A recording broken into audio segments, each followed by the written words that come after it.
প্রিয় শিক্ষার্থীবৃন্দ, সাউন্স লার্নিং হাবে তোমাদেরকে স্বাগতম। আজকে আমরা 65 পৃষ্ঠার সমাধান পর্ব 4 নিয়ে হাজির হয়েছি। তো এখানে দেখো 7.2 থেকে যে 7.3 পর্যন্ত, তো এই 7.2 থেকে 7.3 পর্যন্ত দেখো তো দাগের সংখ্যা কত। প্রত্যেকে তোমরা বইয়ে বা এখানে গুনে দেখো 10টি দাগ আছে। তো আমি গুনে 10টি দাগই লিখলাম। আমি গুনলাম, গুনে দেখলাম যে 10টাই আছে।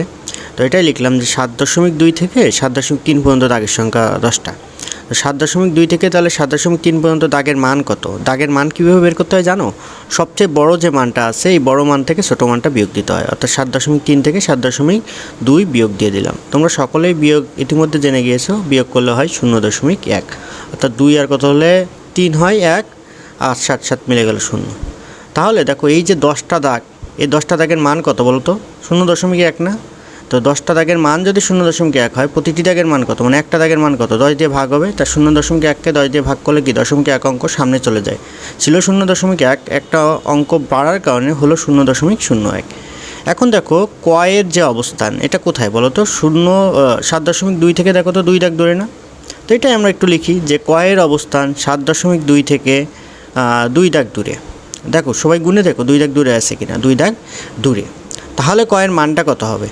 তাহলে কয়ের মানটা হবে, যেহেতু 7.2 থেকে দূরে, তাই 7.2 যোগ দিলাম। দেন 2 দাগের মান, 1 দাগের মান 0.01, তাহলে 2 দাগের মান 2 গুণ 0.01। 7.2 থেকে গেল, 2 দিয়ে গুণ করলে হয় 2 একে 2, 1 2 অঙ্ক বামে দশমিক হবে, অর্থাৎ 0.02। এখন দেখো 7.2 এর সাথে 0.02 যোগ করলে হয় 7.22। আমি পাশে যোগটা দেখিয়ে দিয়েছি, আশা করি তোমরা যোগটা দেখে বুঝতে পারছো। তো এবার আমরা পরেরটার মান নিই না, অনুরূপভাবে আমরা ক্ষয়ের মান বের করব। তো আমরা একটু সংখ্যারেখায় খেয়াল করি আসলে ক্ষয়ের অবস্থানটা কোথায়। প্রত্যেকে তোমার বইয়ের বা খাতার সংখ্যারেখাটায় খেয়াল করো। দেখো ক্ষয়ের মানটা বের করার জন্য আমরা দেখতে পাচ্ছি যে ক্ষয়ের অবস্থান কোথায়। দেখো তো ক্ষয়ের অবস্থান হচ্ছে 7.3 থেকে কত? 1 2 3 4 5 দাগ দূরে। তো এটাই লিখবো যে ক্ষয়ের অবস্থান 7.3 থেকে 5 দাগ দূরে। যেহেতু আমরা অনুরূপভাবে লিখেছি তাই বড় করে আর লিখলাম না, জাস্ট 7.3 থেকে যেহেতু দূরে তাই 7.3 গুণ 5 দাগ দূরে, তাই 5 গুণ 0.01। যেহেতু প্রতিটি দাগের মান কিন্তু 0.01। তো 7.3 গুণ 5 গুণ 0.01 করলে কত হয়? 5 একে 5, 2 অঙ্ক বামে দশমিক, তাহলে মানে 0.05। দেন যোগ করে দাও, 0 আর 5 যোগ করলে হয় 5, 3 0 3, আর 7 0 করলে কিন্তু 7, অর্থাৎ 7.35। অর্থাৎ এটাই হচ্ছে আমাদের ক্ষয়ের মান। তো একই রকমভাবে তো আমরা যদি গয়ের অবস্থানটা একটু খেয়াল করি, গয়ের অবস্থানটা কোথায় বলো তো? 7.5 আছে, এটা থেকে দেখো 1 দাগ আগে। তো সেটাই আমি লিখলাম, একদম ডান সাইডে লিখে দিলাম যে গয়ের অবস্থান হচ্ছে 7.5 থেকে 1 দাগ আগে। তো যেহেতু আমরা একবারে বের করে দিব যে 7.5 বিয়োগ 1 দাগ আগে, তাই 1 দাগের মান তো 0.01, তাই 7.5 বিয়োগ 0.01 দেওয়া হলো।